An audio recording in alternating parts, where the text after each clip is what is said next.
2, 1.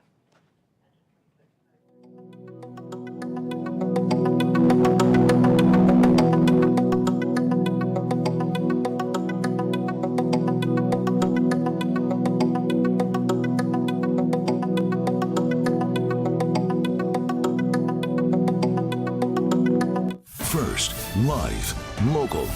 This is Fox 12 Now.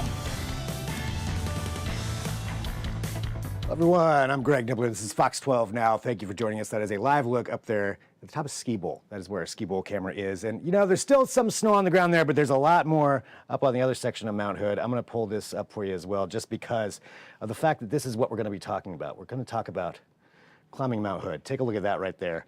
That is a time-lapse video that our own Jeff Forsrum posted. You can see what it looks like, little ants climbing up to the top of the mountain. Those are people. And we're going to be discussing that today, climbing Mount Hood and some of the important things you should know when doing so. And again, I'm Greg. Thanks for joining us. So we live stream here every weekday, starting at 1 p.m. Pacific and then going throughout the afternoon, covering a wide range of topics. But so many people are heading up to Mount Hood to climb. It's ever popular, and you know, you may be a little bit fooled thinking that it's a little bit nicer weather, that it's safer to do so, but there's certainly safety concerns to be aware of when doing that. We're going to talk about that today, about what to know ahead of time, what to do while you're up there, and what to do if you do find yourself in some trouble. And we've got some special guests joining us right now from Portland Mountain Rescue. We have Paige and Mark, and both of you, thank you very much, for joining us. Really appreciate that. And I'm going to pull this up here just again really quick, just so you can see that. So, is this something that you normally see typically here on a weekend, or is it really that many people heading up there all the time? There's usually more. So it's a nice day this time of year. We see 250, 300 people on the upper mountain. That's part of the issue, and we can talk about that. Yeah, let's definitely get into that. And, maybe to start off for a little bit of education for everybody too, would you mind telling us just about Portland Mountain Rescue and the organization as a whole? Yeah, sure. Portland Mountain Rescue is an all-volunteer unit. Our mission is saving lives through rescue and mountain safety education.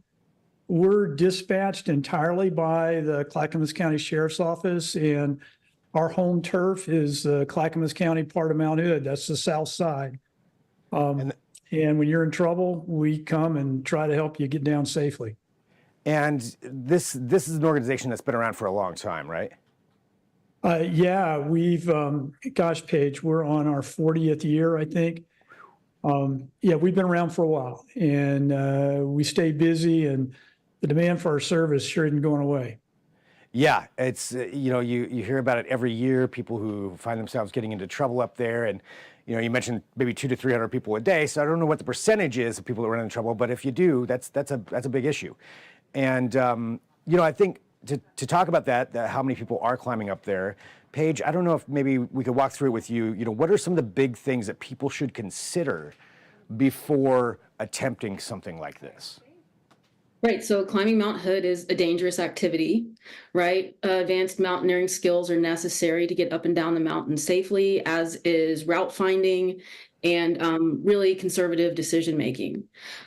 So besides what climbers can be responsible for, there's also what we call objective hazards. And those are hazards that are presented by the mountain that we really have no control over. So even the most experienced, advanced climbers will still be exposed to these particular hazards. One of those, probably the most dangerous one, is going to be rock and ice fall. So Mount Hood is pretty much like a big pile of rocks that's held together by snow and ice. And when in the spring and summer months, when the sun comes out and the days are longer, that snow and ice starts to melt, and that can dislodge rocks, which can fall and hit climbers, knock them off their feet, and cause injuries.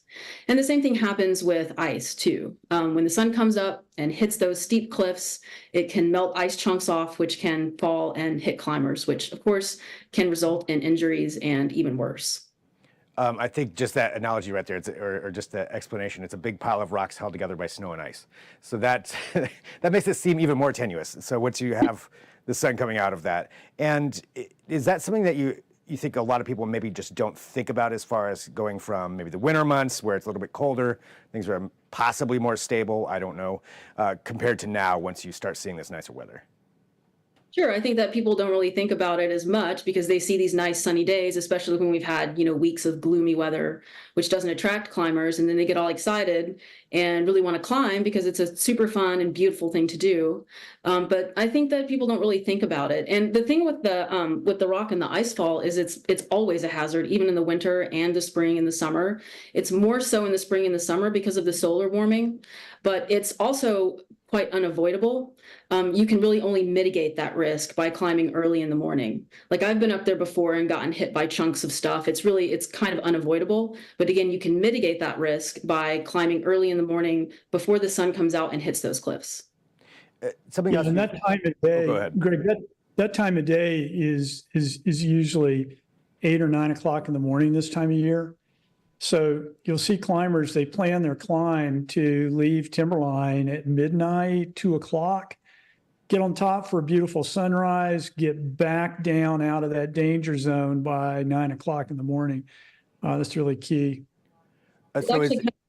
Sometimes you'll be up there at like 2 or 3 in the morning and you'll just see this string of headlights like up the mountain for people that have started early. And it can stretch all the way from like the timberline parking lot all the way to the Devil's Kitchen, depending on the number of people that are climbing. I mean, that's amazing that it's that many people that are going up there, and that's, I guess, something I didn't realize until we just started this interview right now. So, you mentioned that you need to have advanced climbing skills to do this. Does everybody have those skills that are going up like this? We hope so. Yeah. We make a point when we're on the mountain to chat with people and just ask, where are you from? Where are you headed? What's your objective today? And I would say most of the people going up have a pretty good idea what they're getting into, but we also see some crazy stuff up there. People in tennis shoes, which is super dangerous, people without ice axe, without crampons. So we really encourage folks to get some training before they go up. The Mazamas is a great place to get that training, or to hire a commercial guide, or at a minimum, go with a friend that's truly experienced. Are there specific things with Mount Hood, I guess with Mount Hood specifically, are there things that are unique to this mountain and climbing it compared to maybe some of the other mountains in the region? For sure. There's this one, like another one of these objective hazards that are up there called fumaroles. And I don't know if you know what those are or have ever heard of them. They're actually unique geological features that are found on volcanoes. They're fissures in the rock that emit poisonous gases and steam, water vapor. And the reason that they're hazardous on Mount Hood is, they're hazardous anywhere, but they're particularly hazardous on Mount Hood because there's 2 really big ones that are located directly in the path of the most popular climbing route on the mountain, the south side, the Old Chute. And what these geological features do is they emit steam and poisonous gases, but what that steam does is it's warm. So the snow falls down on top of the fumaroles, and then when the steam rises, it melts the snow and creates these caverns underneath the snowpack. And sometimes the bridges across these caverns can be quite thin, and so somebody will be walking across and can punch through and fall in. That's dangerous for a number of reasons, but right now they're both wide open because the fumaroles have had a chance, the snowpack has decreased and the fumaroles have had a chance to melt a bunch of the snow. And so there are these wide open caverns right now that are fairly deep with rocks on the bottom. And like I said, they're located right below some of the steepest areas on the most popular climbing route on the mountain. And so if you slip, there's the potential that you can fall several hundred feet and land in these caverns on these rocks, being possibly injured and then exposed to these poisonous gases. So that's a hazard. Yeah. That one's kind of a big deal. Greg, that one's kind of a big deal for us as rescuers. We've done at least 3 missions where we've had to pull somebody out of the fumaroles. And it's not just toxic gas for the person that goes in, the same is true for the rescuers. So we've developed highly specialized training and gear, including respirators and emergency systems, monitors, for us to go into the fumaroles and rescue folks. And there are conditions where our monitors will tell us, you just can't go in. We haven't had to face that yet, but it's an unusual feature on a mountain that's popularly climbed like Mount Hood. And it's a real danger both to climbers and rescuers. Yeah, that is fascinating. I did not realize that, but it makes perfect sense. So, I mean, several hundred feet down, though potentially falling, and you guys can go in there and attempt to rescue someone. That's pretty incredible. So, I guess for one more thing, just for the climbers, I guess, just a little bit more on that for people who are going to be attempting to climb. You know, you mentioned that to understand, like, have the right gear, be experienced, know what some of those dangers are, maybe even get a guide or at least talk to somebody, do the Mazamas training. Something else that just randomly questioning, you know, as far as the altitude change, do people need to have any kind of altitude training in order to do this climb? Or is that going to affect them at all? I would say, You're gonna feel crappy. Maybe I can't say that on TV. You're not going to feel good. Um, but the climbs we do on Hood up and down pretty quick. Altitude, the lower oxygen saturation in your blood typically is not going to have the same risk or pose the same risk as if you were climbing higher or you were spending the night. Gotcha. Okay, so up and down should be okay on that aspect. Now, for people going up there, you know, say even the best trained, you know, everything's going right, issues arise. What are some of the safety things people can do ahead of time to be prepared in the event that something does go wrong? Well, let's talk about weather forecasts for starts. Mount Hood generates its own weather to an extent. If there's any kind of weather coming in from the coast, the mountain stops it, and the upper part of the mountain can get super nasty. It can be horrible on the upper part of the mountain, even when it's sunny and not windy down at Timberline. So one of the key things for climbing Mount Hood is to look at the forecast for the upper elevations, and then look and see, all right, is a storm moving out? Is there another storm that may be coming in the next 24 hours? If you've got a storm coming in within 24 hours of when you're going to climb, at a minimum, you need to be carefully watching the weather while you're on the mountain. And it may just not be a good time for you to be up there because the weather will rush in faster on Hood than it will down below. We see over and over again several missions each year that are caused by people that are going up the mountain. Weather is coming in, clouds are coming up the mountain. It's getting windier, colder, maybe even precipitating. And they're intent on getting to the top, or maybe it's just easier to put one foot in front of the other going uphill than it is to turn around and come back down. And by the time they finally decide, oh my gosh, this is horrible, I got to come down, they turn around and realize they can't see anything. They can't see Timberline Lodge. They can't see their route.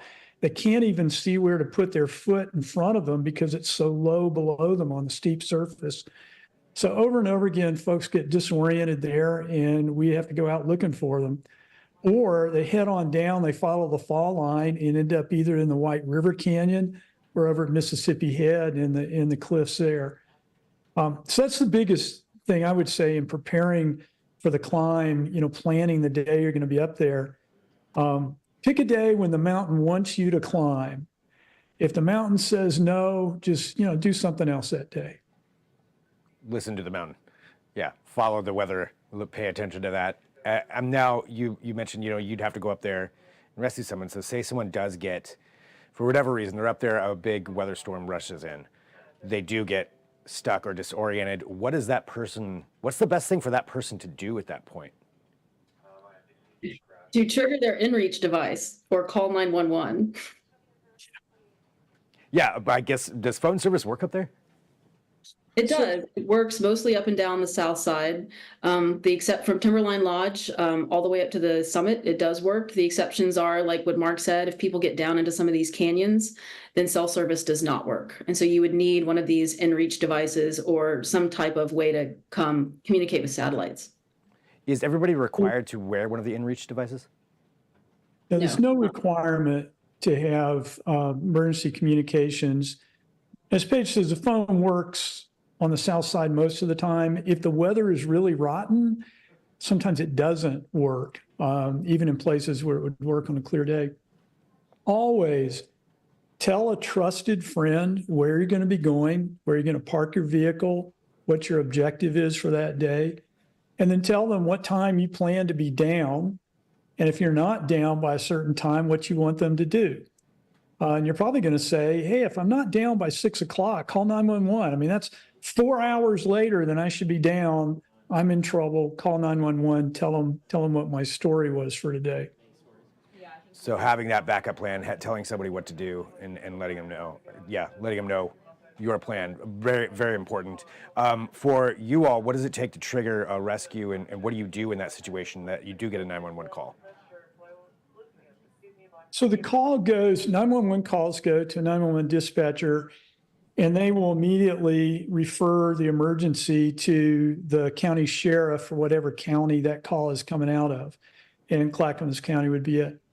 So then a sheriff's deputy, a search and rescue deputy for Clackamas County will be assigned that call, and they'll say, all right, what's the situation and what resources do I need?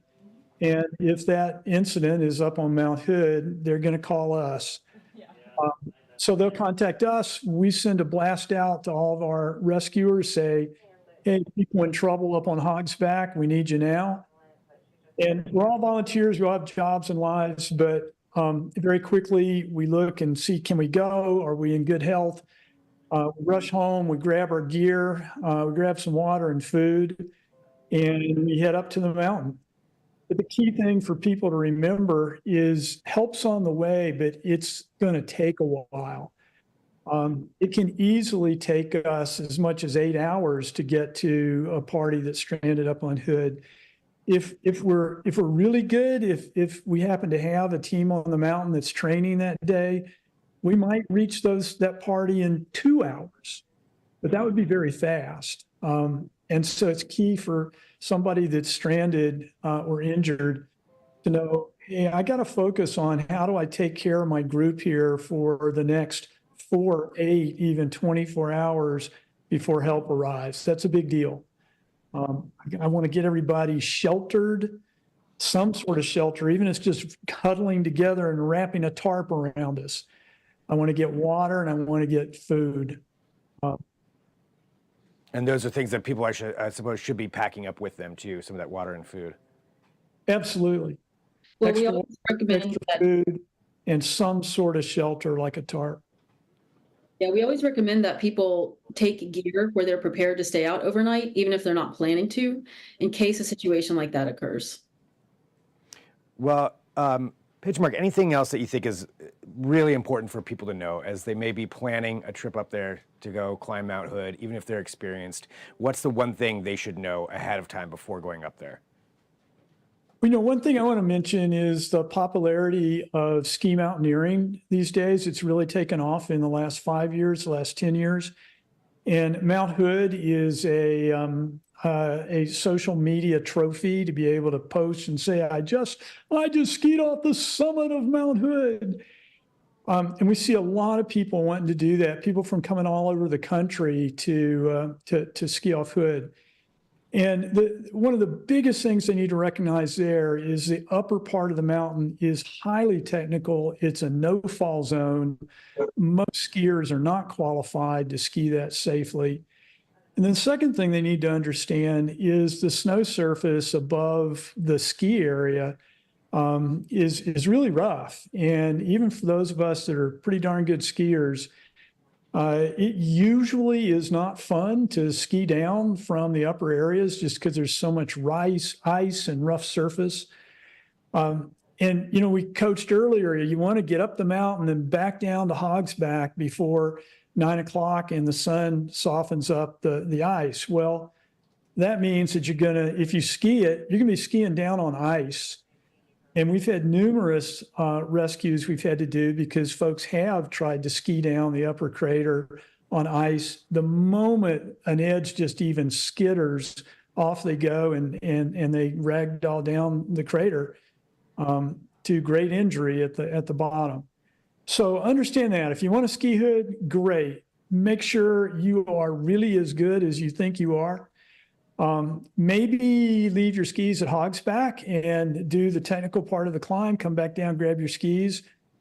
have a sandwich and let the snow soften up, and then have an enjoyable ski all the way back down to Timberline. Yeah, for sure, Mark. I totally agree with the increase in ski mountaineering that we see. I've skied the old chute a couple times, and the conditions are rarely good above the Hogsback, especially early in the morning. The other thing I'd like to mention, like Mark was talking about the snow surface conditions, which are extremely important, especially if you're going to try to ski, is what is happening underneath the snow surface. So the snow pack has layers, and those layers can either be stable or unstable. And if they're unstable, they can produce avalanches, which is another concern for Mount Hood. The upper mountain is definitely avalanche terrain, and there's different avalanche hazards in the winter than in the spring and the summer. In the winter, they tend to be more what we call slab avalanches, because we get heavier snows in the winter than we do in the spring and the summer. And those are bigger and more destructive and a little bit more unpredictable than the types of avalanches we get this time of year in the spring. Although we can get heavy snowfalls in the spring. We just got one a couple weeks ago. It's not unusual for May and June to have heavy snowfalls, especially on the upper mountain. But right now, the concern is more what we call wet slides, which are caused by solar warming, solar radiation, and just warming in general. What that does is that makes the snowpack pretty wet, and then that destabilizes the upper layers of the snowpack, and it causes slides. And these slides, even though they're slower and a little bit more predictable, they're still quite dangerous. And the old chute, which is the most popular route up Mount Hood, the video that you showed was people going up and down the old chute, does produce wet slides. And so that's a concern. And so what I suggest people do is just assume that there's going to be wet slides up there on a warm, sunny day, especially if the freezing levels are above the summit of Mount Hood, and to just make sure to get up and down the steeper parts of the mountain before those wet slides are going to become more common. Well, so much great advice, on what to do there. And again, taking a look at that video that you just mentioned. So there, people are climbing up there for Mount Hood, and a lot of things to be concerned with, but you just went through so many, and of things for people to really think about and be aware of. And you're there as the backup too, if things go awry, and being there to help save people. For everybody out there who wants more information too, and how to follow along or how to learn more about Portland Mountain Rescue, what's the best way for them to do that? So our Instagram and social media and Facebook account are a great place to see what's going on. We also try to post conditions reports there from our members who climb. So that's a good place to go. Another good place is the Forest Service website. And if you'll just search for climbing Mount Hood permits, which are new this year and important, you need a permit to go above 9,500 feet. The climbing rangers also try to post on route conditions. Those are good resources for you to take a look at before you climb. Well, Mark and Paige, thank you both very much for joining me here today. I appreciate the conversation and going through all of this. So much to know and learn about. And thank you for being here with your expertise. Thank you for your interest. Be safe out there. Yeah, will do. Well, you're not going to find me doing this right now. I am not experienced enough, I'll tell you that. So I'm aware. But for everybody watching too, thank you very much for joining Fox 12 Now. We appreciate you. We're live streaming here every weekday afternoon, so lots of content to go through. If there's ever breaking news, we'll have that as well. But you can check out everything at the Fox 12 Oregon app. So I recommend downloading that. But we're on Facebook and YouTube, and of course the website as well. So lots of places to find this. Huge thank you to Paige and Mark for joining us today, and thank you to all of you for joining us as well. I'm Greg Nibbler. This is Fox 12.